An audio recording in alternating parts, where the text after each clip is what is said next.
Welcome to Life Stories, where the daughter of a millionaire walks into a glittering charity gala, only to be humiliated and nearly dragged out by security.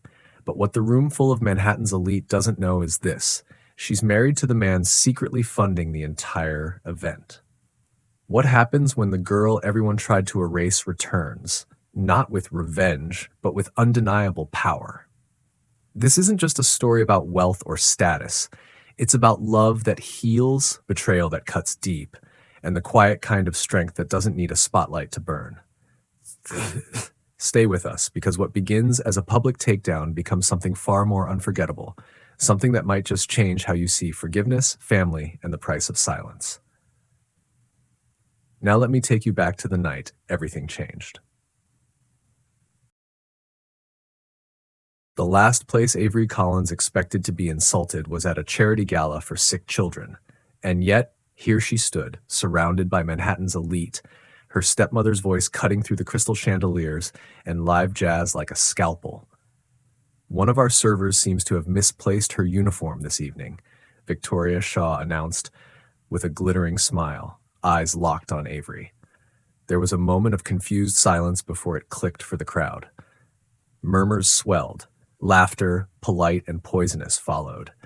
Avery gripped the champagne flute in her hand, her knuckles whitening. She hadn't planned on coming.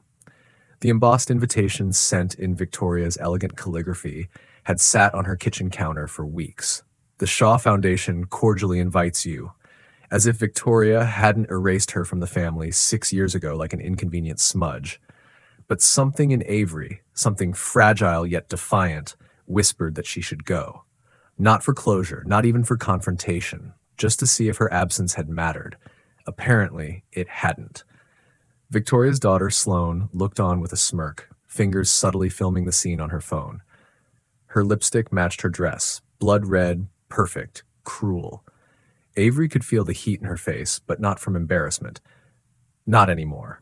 It was anger now. The kind that came from years of being told you were second best, that your existence was an inconvenience to someone else's perfect image.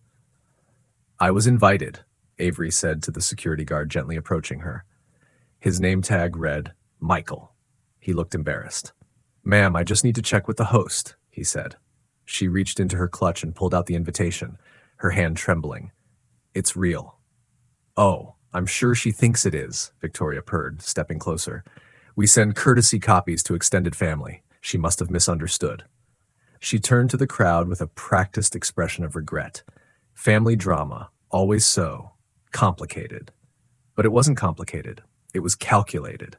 Victoria had known exactly what she was doing. Avery remembered the last time she saw her father, Richard Collins. It was summer. He had just come back from the hospital after a mild heart attack. She'd made his favorite tea. Victoria had whisked him upstairs for rest. That night, he died in his sleep. No goodbyes, no closure, just a sudden erasure. The will was read days later. The bulk of the estate went to Victoria and Sloane.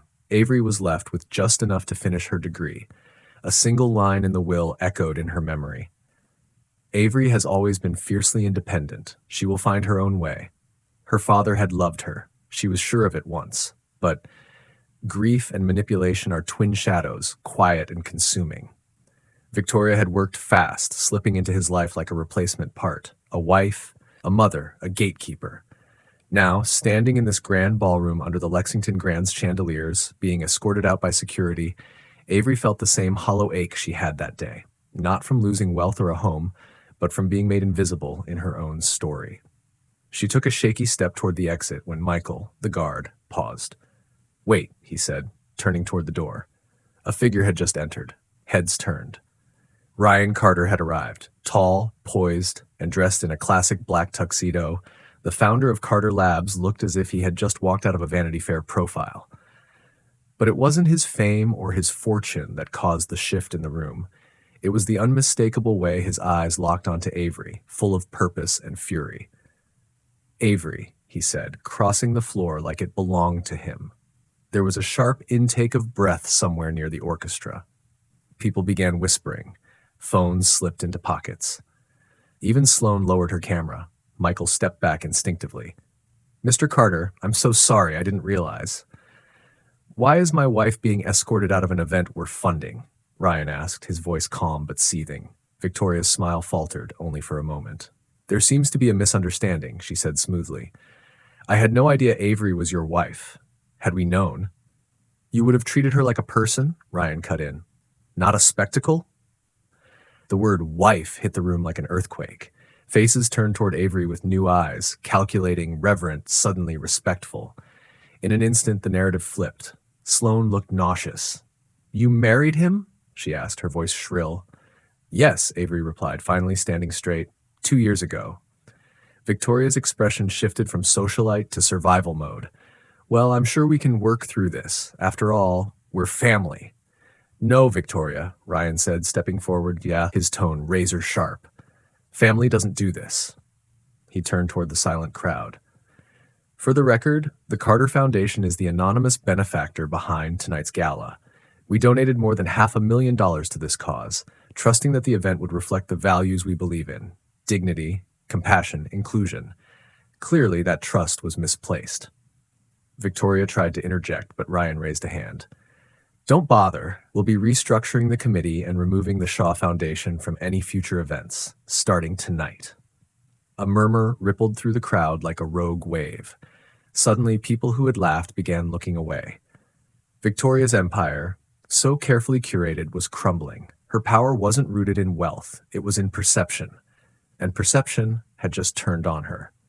Avery didn't need to say anything more. The truth was standing beside her, dressed in black velvet and quiet fire. She looked around the room, no longer trying to be seen. She was done chasing belonging in a family that never wanted her. And for the first time in years, she felt whole. What would you do if the people meant to protect you became the ones who buried you? Have you ever had to choose dignity over belonging, even when it meant walking alone? The story wasn't over. It was just beginning. And the next chapter would burn everything false to the ground. The applause was polite, even enthusiastic in some corners, but Avery could feel the undercurrent of discomfort as she and Ryan took their seats at the front table. Whispers still circled like vultures. The air had shifted, but it was thick with a new kind of tension, one that no chandelier could soften. Ryan leaned toward her with a soft smile, his hand brushing hers beneath the linen-covered table. You were brilliant, he murmured. But Avery's eyes were fixed on Victoria, now across the ballroom, standing near the silent auction table, jaw clenched so tightly it could have cracked glass. Victoria hadn't spoken a word since Ryan's revelation. Sloane had disappeared into a corner, pretending to laugh with someone she hadn't acknowledged all night. The collapse was quiet, but not invisible. The woman who once orchestrated social circles like a conductor now stood isolated in a room she used to own. But it wasn't satisfaction Avery felt. It wasn't triumph. It was the strange, hollow ache of surviving something without knowing exactly what had died inside you. Later that evening, after most of the guests had filed out and the catering staff began packing up silverware with silent efficiency, a soft knock came on the private room door where Avery was gathering her things. She turned, expecting a hotel employee or maybe a board member, but it was Victoria. Her makeup was still perfect, her dress uncreased, but something in her eyes had changed. The usual armor of confidence was there, but it was dented. I'd like a moment, Victoria said quietly.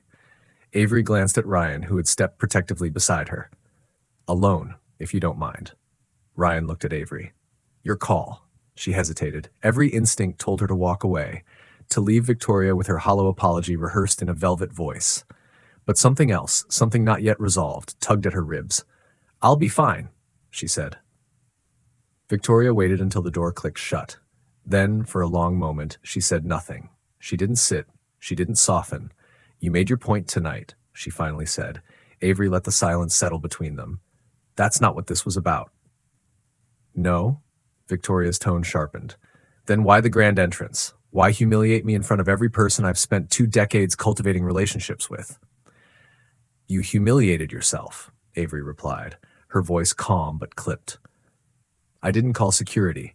I didn't laugh. I didn't film you. You think I'm some villain in your little redemption arc, Victoria snapped. But You have no idea what your father asked of me after your mother died. He was barely functional. I held that house together. I held him together. You held him away from me, Avery said. You decided I was too inconvenient to fit into your curated family. Victoria crossed the room slowly, her heels echoing against the marble floor. Do you know why Richard left you so little in the will? Because you convinced him I didn't deserve more, Avery said without flinching. Victoria shook her head. Because he was afraid of what he'd done, of how much he'd failed you. You reminded him of the parts of himself that gave up. He couldn't face it. The words hit Avery harder than expected. For years she had believed her father had forgotten her, or worse, stopped loving her altogether. The possibility that guilt, not indifference, had shaped his final decisions cracked something deep inside her. I didn't expect you to forgive me, Victoria continued, softer now. I just wanted you gone. Cleanly, quietly. But you married power, and now you're something I can't erase. Avery stared at her. That's what this is about? You're angry I'm not invisible anymore? I'm not angry, Victoria said. I'm terrified. Avery blinked. Of what? Of losing everything I built, she said. Everything I protected, even if it was flawed. You've never had to manage legacy, reputation, expectations that suffocate you until you don't know where you end and the performance begins. Avery let out a quiet breath. I lived in your shadow for years, Victoria. I know exactly what it feels like to be erased by expectations. For a moment, they stood there, not as stepmother and stepdaughter, but as two women bound by the wreckage of the same man's silence, trying in different ways to build lives that mattered. Victoria looked down, a rare vulnerability slipping through. They're going to force me to step down from the Shaw Foundation board. After this. You use that foundation to punish people, Avery said. Maybe it's time someone else leads with empathy instead of fear. Victoria didn't respond. She turned toward the door, one hand on the knob, then looked back. You may have won tonight, Avery, but this world doesn't keep you warm with principles. It rewards control. Avery's voice was steady. Then maybe we need a different world. Victoria left without another word. When Ryan returned, Avery didn't speak for a long while. She just let herself be held, her head on his chest, her breath finally even. The war wasn't over, but for the first time, she wasn't fighting it alone. And now, a new battle was beginning. One not about reclaiming the past, but about redefining the future. Do you believe guilt can ever be a true excuse for betrayal, or is it just another mask worn by those too afraid to face the damage they've caused? Because as Avery Collins would soon discover, the past wasn't done unraveling and some secrets weren't buried, they were waiting to be dug up. 3 weeks after the gala, Avery stood alone inside the Mercer and Lane Gallery, surrounded by the quiet hum of evening traffic filtering through the windows. The final exhibit of the month had just ended, an emotional collection of grief portraits by a young artist who'd lost his sister in a car crash. It had been raw, uncomfortable, and heartbreakingly honest. Exactly the kind of art Avery had promised herself she would champion. The silence was calming, but tonight, it felt different. Not empty, just full in a quieter way. There were no more spotlights, no staged reckonings, no carefully curated spectacles. Just her, a space she had helped build, and the weight of everything she had finally let go of. A soft knock came on the doorframe. It was Helen Collins, her father's sister, and until recently, another distant figure in Avery's life. She looked older than Avery remembered. Or maybe Avery had just finally started seeing people for who they were beneath the politeness. I thought I'd find you here, Helen said gently. You always disappear into your work when things get heavy. Avery managed a tired smile. Some habits never change. Helen stepped in, her heels soft against the wooden floor. I wanted to tell you something I should have told you years ago. Avery turned toward her, unsure what was coming, but ready. The last month had taught her that truth, no matter how painful, was better than the half-light of what-ifs. After your mother died, your father didn't just spiral, Helen said, voice catching slightly. He panicked. He was terrified of being a single parent, of getting it wrong. Victoria, she offered him a shortcut, a way to bury the pain and keep up appearances. I figured that much out, Avery said softly. Helen nodded. What you don't know is that he tried to amend the will 6 months before he died. He contacted our old family lawyer, said he wanted to set up a fund for your future gallery, something in your mother's name, but he had a second heart episode. After that, Victoria doubled down on his isolation. The revelation landed quietly, but it landed hard. Avery's throat tightened. Why didn't anyone tell me? I didn't know the full story until recently. After the gala, I went through some of your father's old records. There were letters, notes, plans he never got to finish. Avery closed her eyes. The ache she had carried for so long shifted. It didn't disappear, but it became something else. Grief, yes, but also proof. Her father had seen her, had tried, had wanted to do right by her, even if fear and manipulation stole his chance. Helen reached into her bag and pulled out a small, weathered envelope. This was in his desk drawer, addressed to you. I think he never had the courage to send it. With trembling hands, Avery took it. The paper smelled faintly of cedar and thyme. Her name was written in her father's familiar, looping handwriting. She didn't open it yet. Not here. Not now. Instead, she looked up at Helen. Thank you. Helen smiled, and for the first time in Avery's adult memory, it wasn't the polite smile of a distant aunt. It was something warmer, maybe even regretful. For what it's worth, Helen said, I'm proud of who you became. You did it without any of us, and that matters. After Helen left, Avery sat in the gallery alone for a long time, the letter resting on her lap like a heartbeat. She eventually opened it that night at home, sitting beside Ryan, her legs curled beneath her on their couch, the fireplace flickering soft gold against the walls. Inside, her father had written, My dearest Avery, I don't know how to make up for the space between us. I don't know if I ever will, but I see you. I've always seen you, in your mother's eyes, in the way you talk about art like it's a language only the brave dare speak. I was weak. I let my grief drown me. I let others tell me who you were. That is my greatest shame.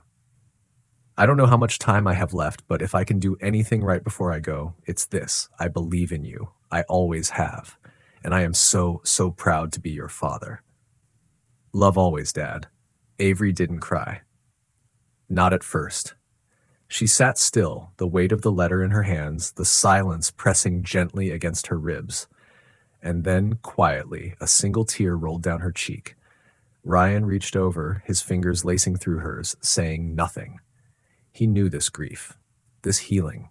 He didn't try to interrupt it. It wasn't a clean ending. Victoria didn't apologize again.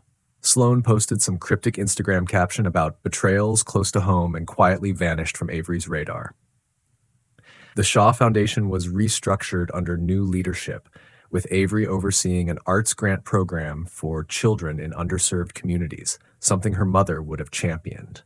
And the Thomas Collins Foundation for Therapeutic Arts opened its doors 3 months later with a small ribbon-cutting ceremony attended by Helen, a handful of Avery's friends, and the very first class of children who walked into a studio painted in soft yellows and ocean blues, ready to create their way toward healing. Avery never stopped feeling the cracks, but she learned to grow through them. She learned that closure doesn't always come with justice. Sometimes it comes quietly, in a handwritten letter found too late, but just in time. And sometimes family isn't the people who raised you or the ones who share your last name. Sometimes family is the hand that never lets go, even when the world tells you you're alone. What part of Avery's journey resonated most deeply with you? And have you ever found strength in places where love once failed? If this story touched you, comment 100 below. Tell us where you're watching from. We'd love to hear which part of the world you're joining from. And if this story moved you, please share it with a friend who needs to hear it. Thank you for watching Life Stories.